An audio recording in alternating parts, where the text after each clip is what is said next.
If marriage was supposed to make you happy, explain why so many people feel lonelier inside it than outside of it. The problem isn't marriage. It's what people think marriage is. Let's talk about what marriage actually is. Without romance, without coping stories, and without pretending love magically solves everything. At its core, marriage is a legal and social agreement to build a shared life with another human while both of you change. Constantly. That's it. Notice what's missing. Eternal happiness. Endless passion. Automatic compatibility. Those expectations destroy marriages because people assume something is broken when the fantasy wears off. Marriage isn't finding the one.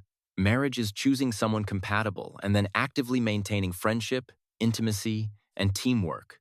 While your bodies age, your priorities shift, and life keeps throwing problems at you.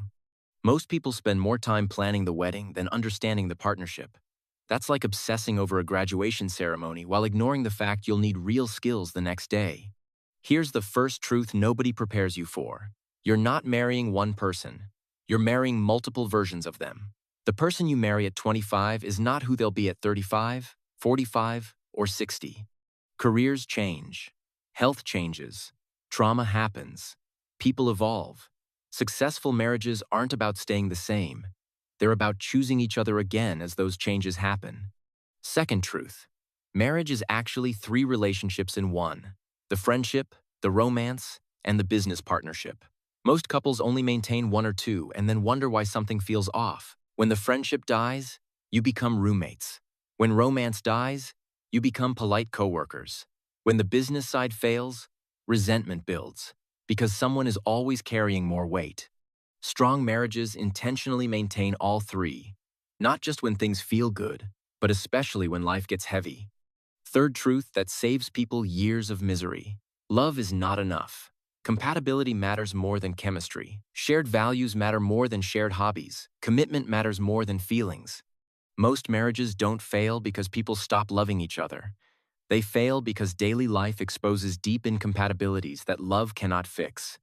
Different money values, different parenting styles, different communication habits. These don't disappear because you care deeply. They create friction every single day if ignored.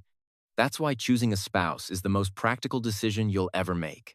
You're choosing your financial partner, co-parent, medical decision-maker, and long-term teammate. Choose based on reality, not honeymoon feelings. Fourth truth. Marriage requires skills most people never learn. Emotional regulation, conflict without character attacks, clear communication of needs, repair after arguments, compromise without resentment. Couples who last aren't lucky. They're skilled. They've learned how to fight fair, reconnect quickly, and stay curious instead of defensive. Fifth truth people misinterpret. Marriage has stages. Early years are adjustment. Mid-years are responsibility and pressure. Later years are reinvention. Marriage is not supposed to feel the same forever. Change doesn't mean failure. It means progression. People panic because it doesn't feel like year 1 anymore, instead of realizing it's supposed to feel different. Here's the uncomfortable truth. Marriage doesn't make you happy. Happy people create healthier marriages. If you're miserable alone, marriage won't fix that. It will amplify it. Marriage magnifies who you already are. That's why working on yourself before committing matters more than finding the perfect partner. So why do marriages actually fail? Not because of affairs or money. Those are symptoms. Marriages fail when people stop being friends, when criticism replaces curiosity, when resentment builds quietly through small neglects. The betrayal didn't kill the marriage. The years of emotional distance did. Healthy marriages address disconnection early. They talk. They spend intentional time together. They show appreciation. They fix small issues before they become permanent damage. Here's what actually works.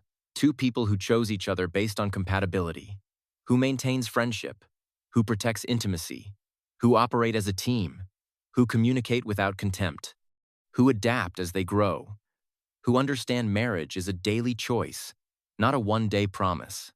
If you're considering marriage, don't marry potential. Marry reality. Don't marry someone hoping they'll change. Marry someone whose values already work with yours. Don't marry to escape loneliness. Marry because you genuinely function well together once the chemistry settles. Marriage isn't about finding the perfect person. It's about being the right kind of partner and choosing someone who's committed to doing the same. If this reframed how you see marriage, comment the truth you wish someone had told you earlier. Subscribe to Lovelens for honest breakdowns of things most people romanticize instead of understanding.